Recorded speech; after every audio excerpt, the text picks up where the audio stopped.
Well, hello and welcome to the first in the Milwaukee Admirals Legends Series. I'm Aaron Sims, and it's a great thrill to be seeing these guys here. Big parts of the Admirals' history. Two of them started in 06, 07 with the Admirals, the other one in 08, 09, but and they've all been, as I said, big parts.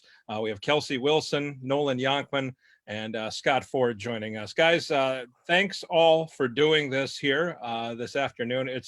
It's such a weird time, obviously. I'm curious though, when was the last time you guys saw each other?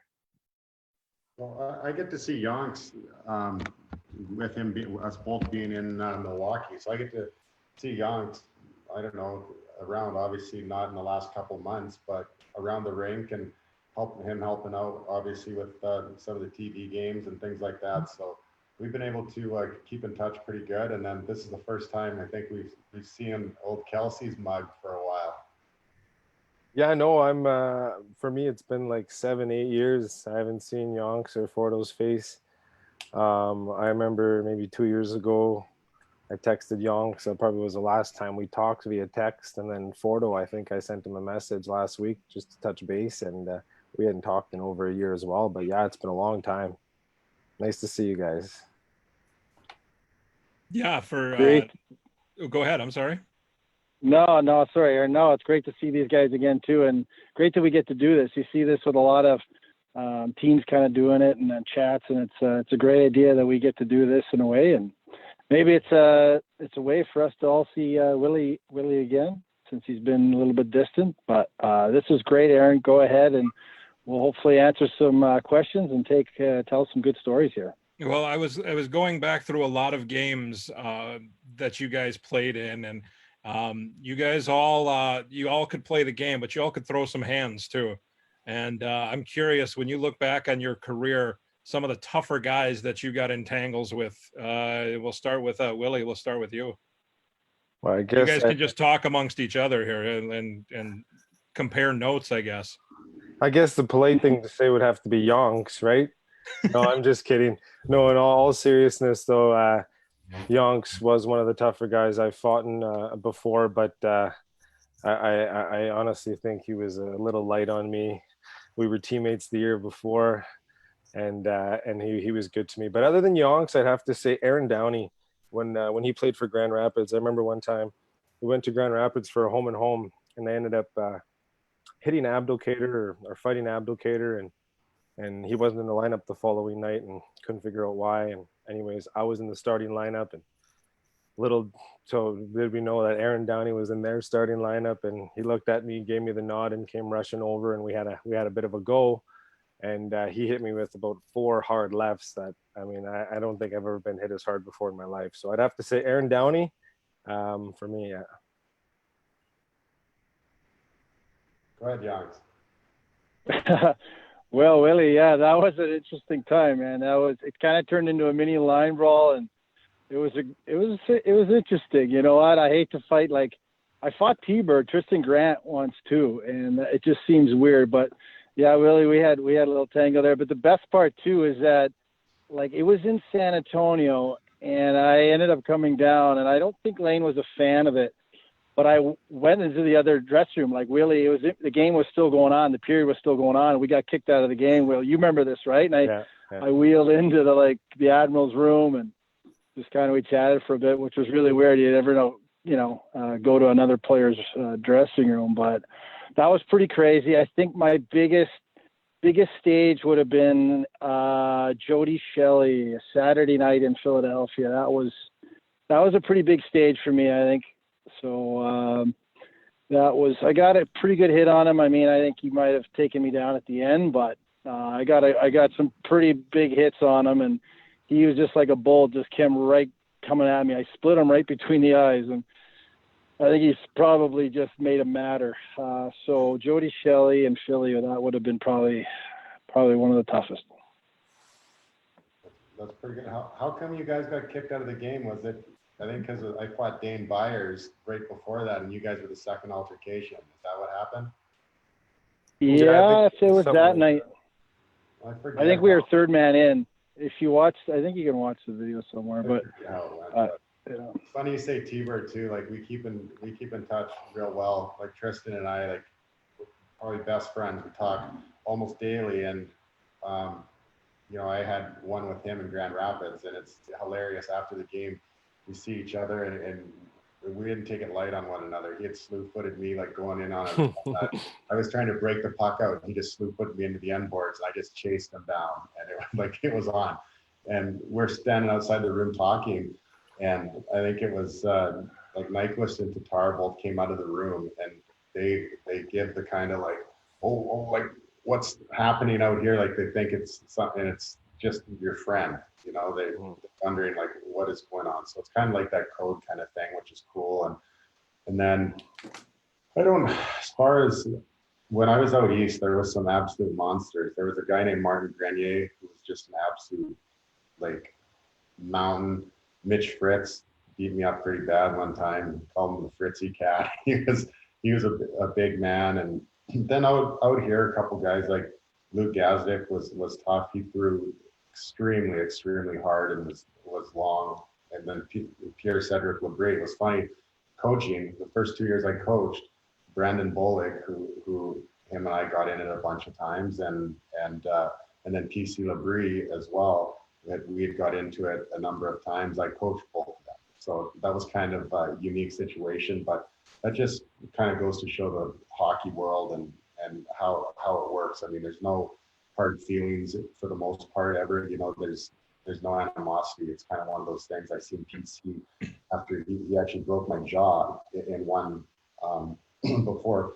I seen him a few weeks later, and he bought me a beer. So it's kind of one of those things where, you know, we're up with Joe Cats, and I've got my jaw wired shut with my wire cutters, because if you get sick with your jaw wired shut, you're supposed to cut the wires off so you don't choke yourself. So I'm sitting there, and he comes up and he's just like so apologetic and says, you know, this is something that happens obviously in the game, but he was just like, that shouldn't have happened, and he wants to, you know, make amends, and he buys you beer, and you have a good chat, and you laugh about it. So that's kind of neat in that kind of a sense.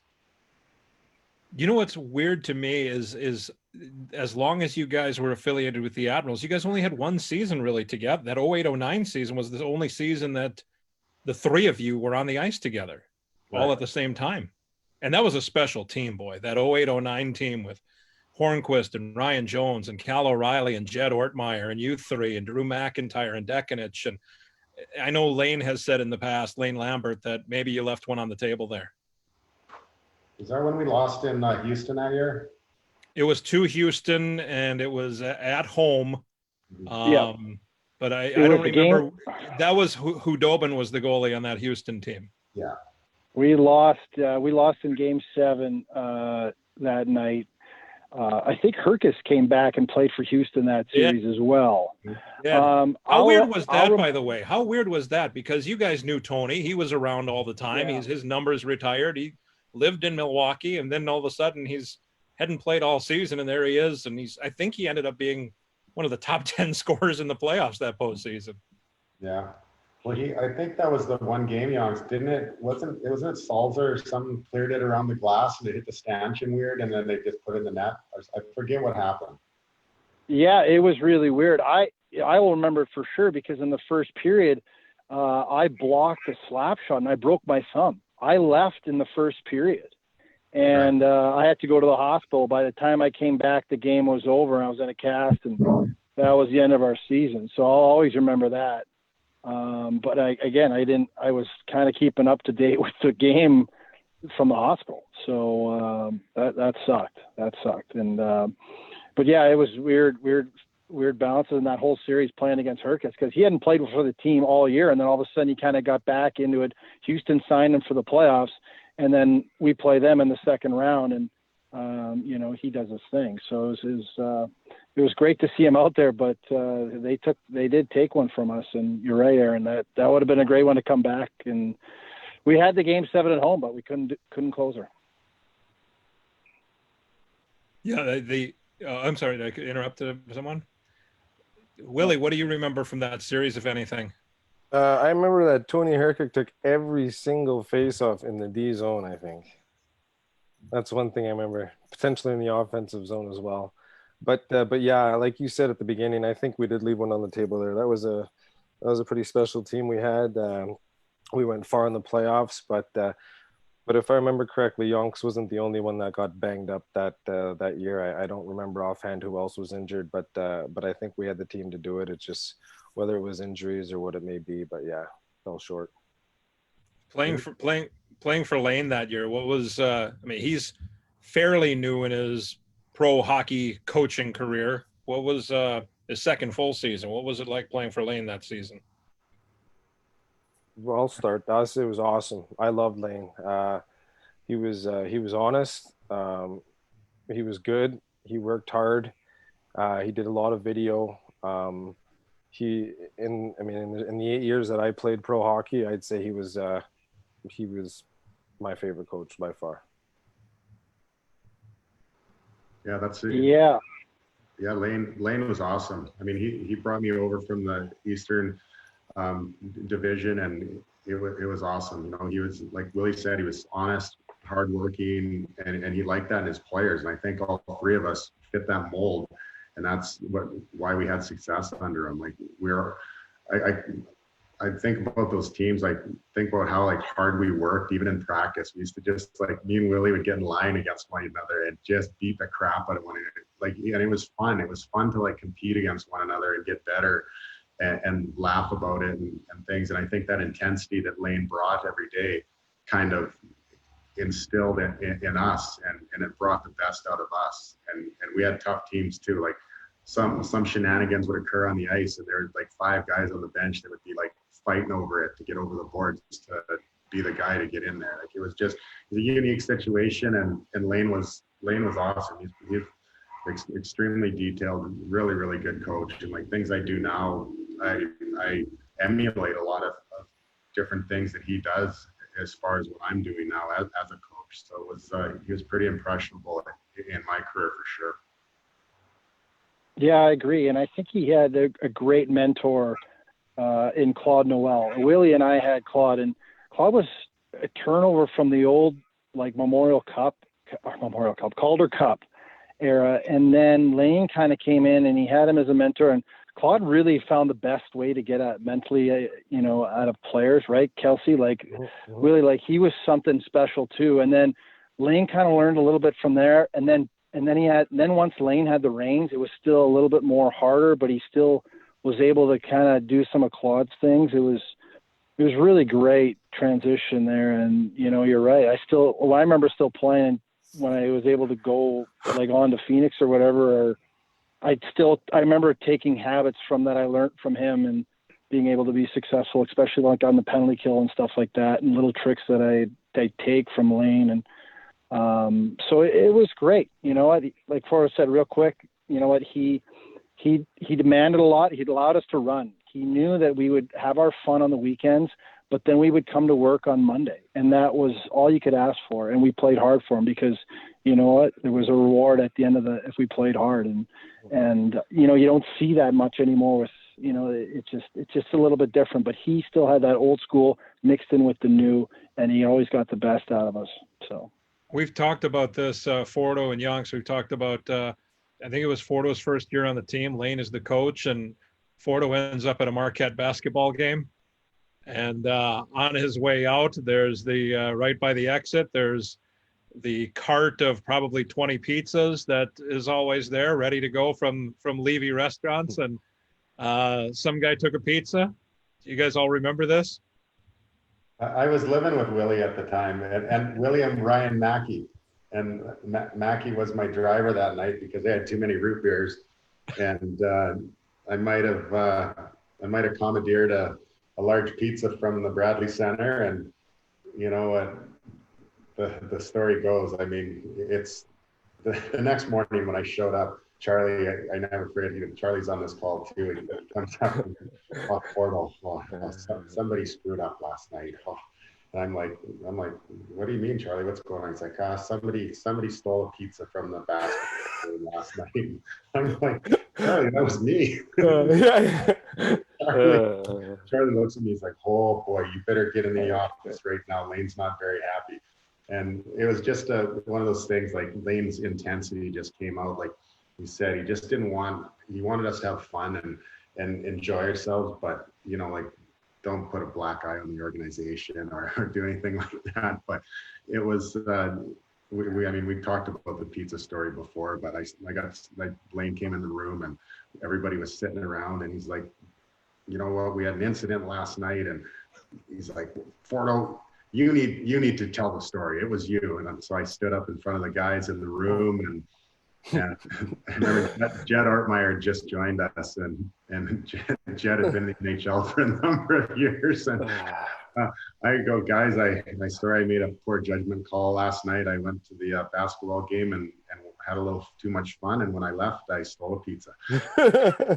He started laughing, like Jed almost falls on the floor laughing, and it's his intensity. He is losing it in the front of the room. This is not funny. This is not a laughing matter, and it's just, it poured over. It ended up being a pretty funny story. Nothing really came out of it, luckily for my sake, but it was good. You get to see some intensity like Lane, and obviously he allowed us to have some fun and really bond together, and that was just kind of one of those stories that occurred because of it. I can tell you. Go ahead, Youngs. I'm sorry. No, go ahead, Aaron. Go ahead. Well, I was just going to say that team bonded. I remember, and I don't want to insert myself too much into any of these stories, but I remember being at maybe it was at Nick Spalling's place after it was a particularly rough stretch of games, and John Bitter and I ended up at Nick Spalling's place with everybody. I think Willie put an egg in the microwave for 19 minutes, and then I ended up doing the worm, the breakdance move, and I swear I broke my nose. I swear I broke my nose. But I remember that. I remember your famous worm, Aaron. That's right. Do you still pull it out once in a while, or is it? I can still do it. Yeah, it's a little easier to rock now with the belly's gotten even bigger, so it's easier to rock even more. Oh boy, I remember that night too. Whoa. But back to what you guys were talking about before, how close our team was, and I think we did have a lot of fun together. But that's one reason we were so good that year, is because we were so tight and did goofy things like that, like put eggs in someone's microwave, and it didn't take 19 minutes, Simsy. It only takes like 2 minutes. But anyway, I think it was Thurston that showed me that trick. He goes, "You want to make an apartment stink for a couple days?" I go, "Yeah, sure, why not?" As a joke. Anyways, you take 2 eggs, you put them in the microwave, and you put them on for 3 minutes, and you hit start. And after about a minute and a half, it sounds like there's 2 gunshots that go off in the apartment. Boom, boom! Everybody hits the floor. Everyone gets scared. Open up the microwave, and it stinks in there. You're blaming Thurston. He's a 19-year-old kid at at the time. No, it was him. I think it was him. It's a 19-year-old kid. It's a Swedish trick.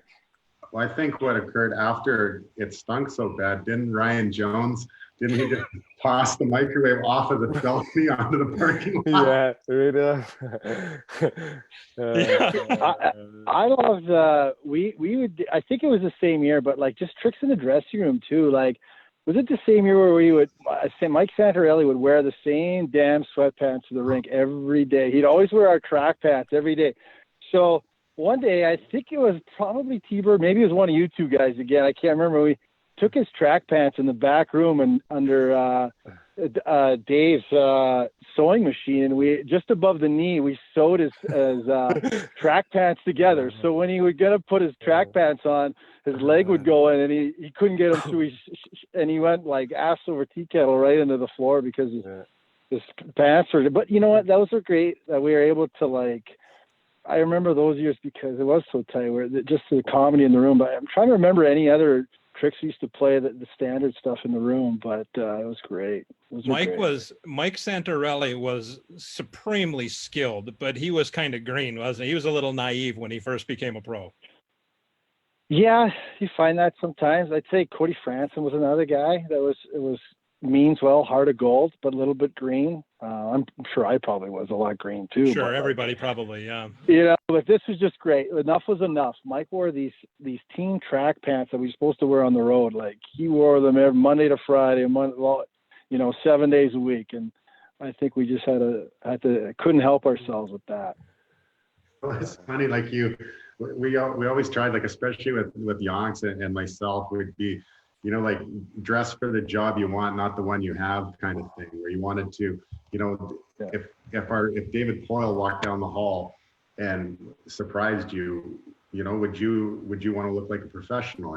It's like, or hey, how do you put a pair of jeans on or a pair of slacks? The same way you put on a pair of sweatpants. You got to put one leg at a time or two. So we try to at least teach and instill that. And he just, like Yonk said, just green and, defiant a little bit. And so maybe his track pants got sewed together a couple times. Or another one is you turn a guy's ringer on his cell phone if he's been, been fooling around, and you sew his phone in his pocket from the inside. And then you call his phone when the coach comes in for a meeting, and his phone sits there and rings, and then you get a nice fine if your phone's ringing in the meeting. So stuff like that, like fun stuff. But hey, there's a lot of games, there's a lot of downtime. You gotta have some fun too. Oh, I remember you guys. Robert Dietrich came in one day with a new haircut, and I remember you guys giving Robert Dietrich the business about this hairstyle that he came up with. Just like somebody put a bowl on it. I shouldn't talk right now, but yeah. You're kind of like Friar Tuck right now. Oh, you're not kidding. Yeah, you don't even know the half of it. Oh, I love it. Yeah. I remember before every practice, I think it was that year, people would do the cup of water in the shin pads or under the helmet almost every single day. I think it was you, Fordo. No, I didn't do those tricks. Yeah. Or there's Flexol on the brim of the visor, or right on the sweat bead right here inside your helmet. Flexol. No, that was just to hide your breath if you had too much fun the night before you had to practice. But how many times did you go see eggs for some Flexol on the back of your neck in the halls before practice, Fordo? Eh? Oh, I never did that once. 4 times a week. I never did that once. I always had the stair climber got to work out first. I always got in there early. You got to get on the stair climber. Yeah, me too. Hey, so Fordo, like, do you think that, I know that you know all the tricks now, so now as you're a coach, do you, maybe the game's changed a little bit, but do you breeze by the lineup in the horseshoe and see if anybody smells a little bit differently, or guys pretty good now? Like, are you finding maybe, and you give them a little talk and be like, have fun last night, or what do you find? That's it. I don't know. It's just, I mean, you can obviously tell, like, you're not naive when guys have a day off and stuff, but I think the game has changed a little bit in that respect. I think if you watch even like the series right now, The Last Dance with Michael Jordan and like the Bulls, he even talks about it. He's like, oh, in the 80s, the guys are having beers and smokes in between, halves, and they were talking about, and he's got a cigar in his mouth the whole time, and they show him having beers like on the trainers' tables after. And it was a different time, and I think that that doesn't occur as much, anymore. I think it was even when we played, it wasn't as prevalent to have that, like it was like the captain's room or something, like back by the trainer's room where the old boys would go and sit in there and have their beers after the game or do things like that. It started to kind of weed out, and it's kind of like that as well. But you can tell, you're not naive. You can cruise by, and if you can kind of tell if guys have had a little too much fun the night before. But like I said, it's a lot different even from when we played. The pranks here since you guys are talking, I just got a message. I just talked to Jason Guerrero a few days ago, and one, I think he taught everybody how to plug the parking machines, if I'm not mistaken. You can talk about that. But two, did he do something with your phone, Willie? Did Jason Guerrero mess with your phone and change a phone number for you? Oh my God, that's right. Yeah, I don't know who I was supposed to be calling, but I was calling somebody on the team and ended up calling Claude Noel. Or no, was it Lane, the coach? I don't know who the coach was at the time, but is that the one you're referring to, Aaron? Yes. Bad story? Yeah. Oh, wait. Oh man, it's just coming back to me now, and it has something to do with a movie quote, doesn't it? I don't know. Uh, All I remember is maybe it was a girl that you had started seeing, and you were giving her a call, and Claude answers on the other end. Yeah, yeah. I don't recall exactly how the story went, but I remember using the line "shake and bake." I think I was following someone and I wanted to pass them. Maybe it was Guerrero, and I was trying to call him, or I don't remember exactly, but it ended up being the coach. And I says, "Hey, I want to shake and bake," meaning I wanted to pass you on the highway after the bus. I wanted to get back to town quicker. And then Claude Noel was like, "What? Shake and bake? Shake and bake?" I was like, "Never mind, Claude. I'll see you tomorrow." Oh man, those are good. Yeah. That's rough. That's, there's pranks, and then there's that which can get Yeah. you out of the lineup potentially, depending on how crazy it gets. And I can't even think of the title of that Will Ferrell movie, but Talladega that's the Nights. one. Yes, correct. Thank you. Yeah. That's good. Yeah. So do we want to explain that current center? So Jason Guerrero was great. I mean, give it to a New Yorker to know how to plug a meter, right? So real quick, I don't if the fans, if anybody does.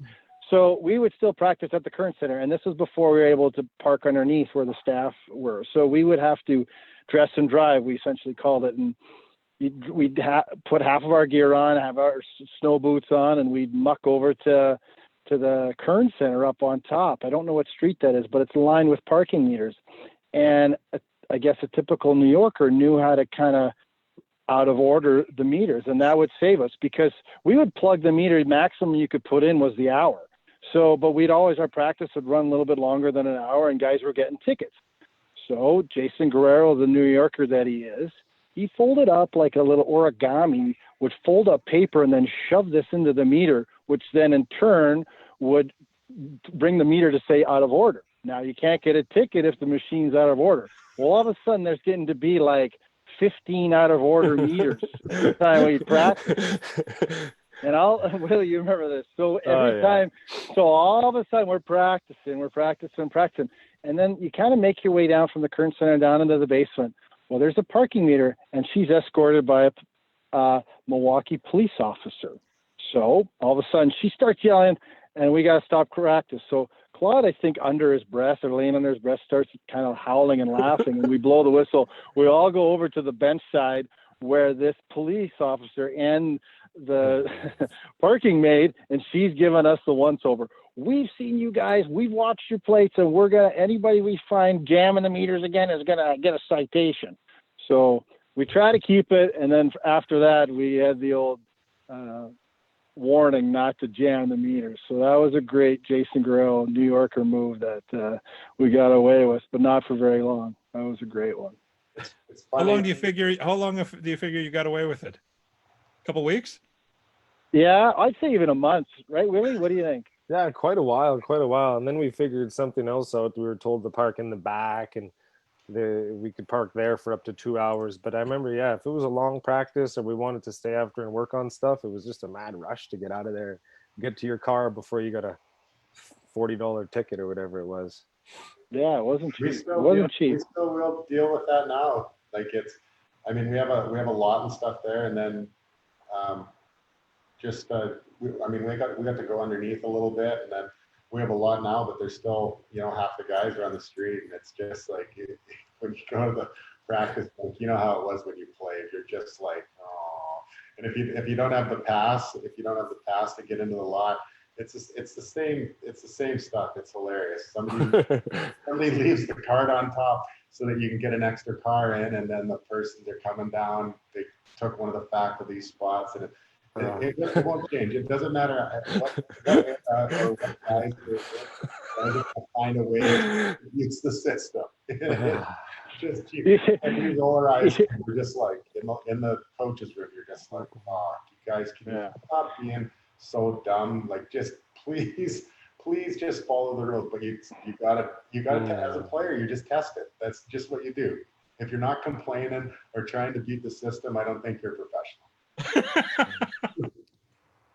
I'm told, by the way, that Jeff Maxwell's watching. So Nice. Oh yeah, Maxwell. Yeah. You know, I was trying to remember, what did we enjoy more? Was it more the Super Bowl parties, Halloween parties, St. Patty's Day party? I mean, if there wasn't a drama filled, or like, for, you remember like any girlfriend drama? Oh man, I remember the good stuff where if it wasn't a team party, it was somebody throwing a phone across the room. It wasn't a team party. It was great. Yeah, We had some good I times. think all three of us were involved in some domestic drama versus in those situations. Maybe keep it PG-13. well, that begs the question: was it more fun to be on the road, or was it more fun to be in Milwaukee? We had some good times on the road too. And this. I'll tell you how cool. Again, back to how Lane was. And I remember a time, and you should get another good guy with a part of this group, was Hugh Jessamine. Yeah. And I remember, I think we'd always usually, if we go down to Texas or something like that, because that's usually when we'd fly, or, you know, you got to meet on the team bus. And if you miss the bus, you know, it's a mad dash, your heart drops. Or if you're in Toronto and you don't get to that bus in the morning, you got to find a way to the airport. And I remember a time when I was kind of doing I was a captain that year, and Lane were kind of doing that. And well, I know for sure it was Huey that missed the bus for the morning. Anyway, he got his stuff and he ends up getting to the airport. And Huey kind of, like, you can tell he's disheveled, and he kind of gets Lane off to the side, and he was just like red faced. He's like, Lane, I'm so sorry. Like, I'll pay the fine. I'm so sorry.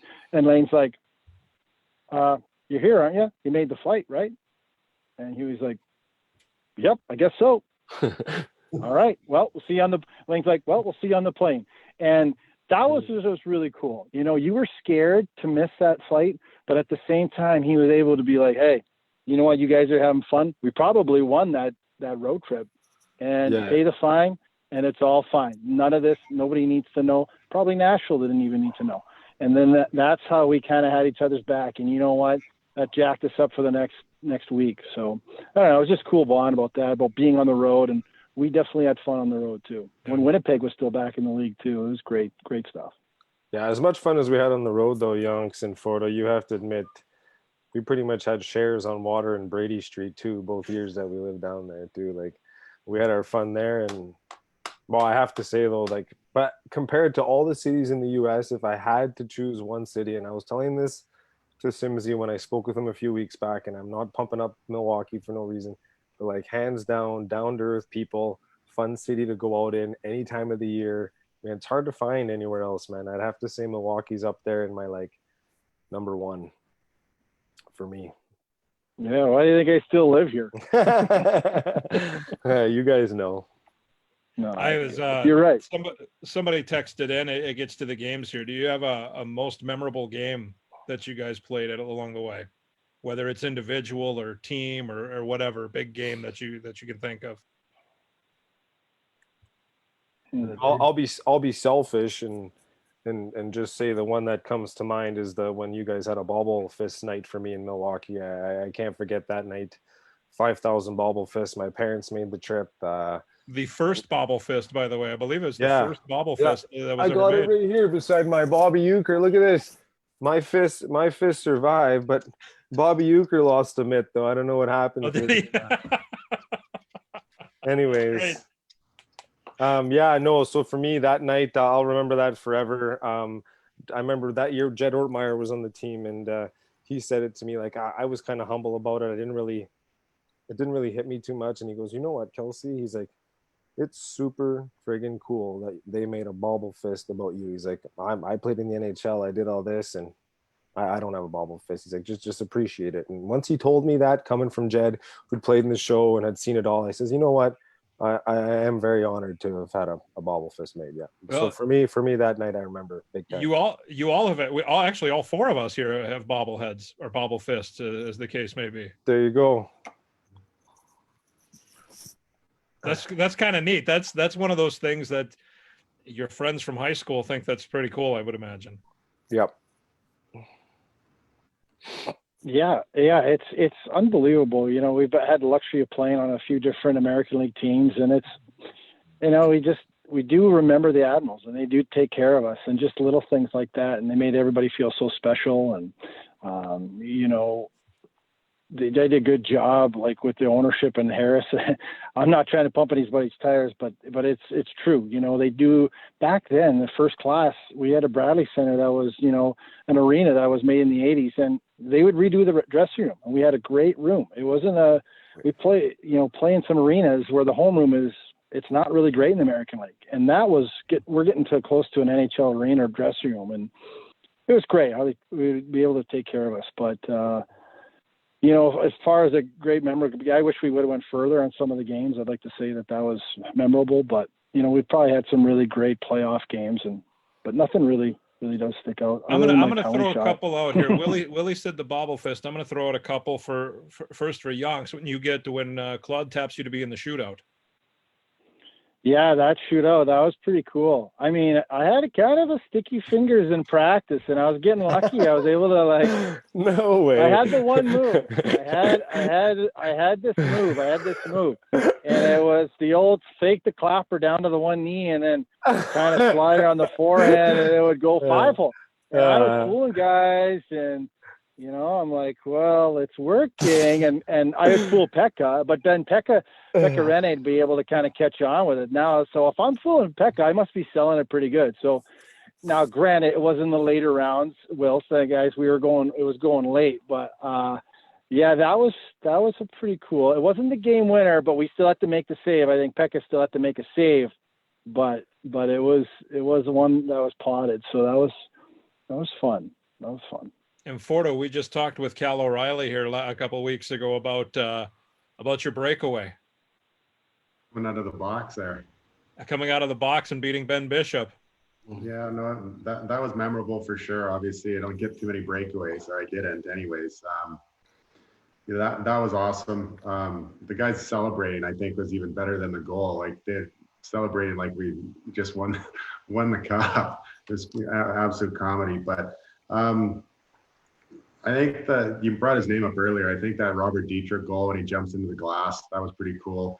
You know, he's my D partner, and then obviously, you know, the story with like Locomotive and just, you know, that memory and stuff. That was pretty cool just to have that. I think even like as a player, there's just just a number of times, just like I said, we had such good close teams that nothing really stands out too crazy, and then obviously out of playing, you know, I think that first kind of coaching game too for me was different, and then last year was pretty cool too, after not having success in the playoffs, and then being able to you know, win a game in the first round. Like, we've been swept for how many years or whatever, and just to get that first one, you know, under your belt and kind of be like, oh, okay, this is what it feels like. This is, you know, what we can do. So that's, I think, is kind of the most disappointing thing right now with what we're dealing with, is just the group of guys we had this year. You saw like the bonds that we have, and we're laughing about. We had an older group that had been together now for a few years that were brought back with like Troy Grosnick and like Donovan, and, you know, Peter was here obviously for a year as our captain, and for the better part of this year, and just that those older guys, like, you never know when you're going to get another opportunity, and our team this year was something special, and you could see their bonds and goofy things that they did and stuff that we dealt with as a staff, and you reprimand, or you know, give guys a little bit of heck for what they're doing as far as rules, etc. But at the same time, you sit back and you kind of chuckle with the rest of the staff, like, all right, hey, we can kind of turn a blind eye due to the fact that they're bonding. They're actually being kids and learning and having fun with a game. At the end of the day, it's a game. And that's kind of, you know, that's the most disappointing thing this year, is you see just kind of how much fun we're having together here. And you saw that with our players the last couple of years. So that's tough.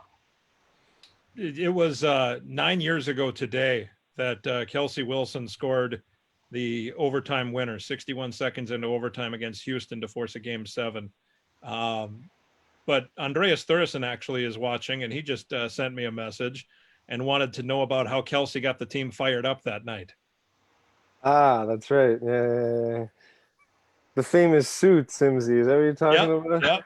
Which I have a picture of, a horrible flip phone picture of, but I have it, and I should put that out there. It's a classic. Yeah. With his white shoes. Yep, Yeah. the white shoes. Oh my God. It was a beige suit with a white pinstripes, and I believe it was a Puff Daddy suit. And I think I bought it at like Macy's in Milwaukee, or one of those stores, maybe a TJ Maxx, on sale. Anyways, it was my size. I ended up getting a matching white belt, matching white shoes to go with the white pinstripes, and I put on a white watch. And I strolled into the locker room or the bus or whatever, and the boys had a good time with it. I think I had my sunglasses on as well, my big aviator sunglasses. They were like kind of reddish. Anyways, I just put it on, honestly, just because I just wanted to swing some momentum in the series, just loosen the boys up a bit, and just bring a bit of a laugh before the game. Everyone's always so tense and gripping their sticks too tight in that, and I figured it was time to put on my famous Puff Daddy suit. You don't still have that, do you? I do, actually. I do, yeah. Just holding on. Famous occasions, yeah. Special occasions, I guess I should say. That's great. Well, if you ever get married, you don't have to buy suits. Just wear that. Yeah. The white shoes and it'd be perfect. Yeah. It'd be perfect. Where were you, Willie? You could have worn it for the 50th anniversary we had here in July. That would have been great if you would have came down for that. And you got to wear it. When the season gets, Willie, when the season gets going again and the Ads are in the playoffs, and we need that little bit of a bump, you got to come down with the suit, I'll buddy. be showing up. Fordo, you got to let me into the room. I'll give a quick pep talk there, get the boys going. Perfect. Yeah. That's good stuff. Wrapping things up, you mentioned a lot of names. I mean, we said Robert Dietrich and Hugh Jessamine and Cal and Pekka Rinne and there was. It's really staggering the number of really good players that came through Milwaukee. I told Willie a couple of weeks ago, when I think of his class coming in, and Yonks, you were there at the beginning when Kelsey in 06, 07, but I think of Willie and Cal and John Vigilante in that same group together. Right? There are so many good names, so many good players. It's just been a blast. Yeah, no, for sure. I think like even growing from those names, Sims, you guys were talking about, it's neat for me to see, like, even after that being here and taking, like from Yonks, like as a captain here and stuff, and kind of stepping into that role. Like that year that Nashville, or those 2 years that Nashville was successful in the playoffs, there's like 13 to 15 guys on the ice that played here and that or I played with. So it's just cool to kind of have an imprint on that, and also to have, people realize and see that Milwaukee is somewhere that people want to play and want to be, and it's been pretty special here, and it's Yonks and I still live here, so it's pretty cool. Nolan's been doing, Fordo, we know, is the assistant coach for the Admirals, and Nolan is back in town and not officially retired, I don't think, right? From a player? I think we can kind of call it now, Aaron. I think I don't think this virus helps me any, and my birth certificate just keeps getting older and older. So I think that this is a pretty good. I enjoyed my time up with the booth there, and I really hope that we have more games to come. So, well, I wanted to say that Saturday nights on My 24 here in Milwaukee, we've been replaying some of these games from the season that Nolan has done on TV, and I haven't texted you yet, and I apologize, but I'm sitting there watching them, and I'm like, you're just fantastic. You're really, really great at it. So, and by the way, I think all three of you at one time or another helped me out with the broadcast. So didn't you? Haven't you all been in the booth during a game? I think I did a period one time. Yeah. at the we- Bradley Center, I think. Yeah. There. Yeah.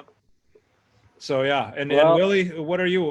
Let everybody know what you're doing here as we wrap things up. Yeah, no worries. So I live in Sault Ste. Marie, Ontario. So I border Michigan, and I'm only a short, about 6.5, 7 hour drive to Milwaukee. And it's my own fault for not having come back there in the last couple of years, but I've been busy with my own life and that. But yeah, I live in Sault Ste. Marie. I work for the Ministry of Natural Resources, which is like the DNR in Wisconsin.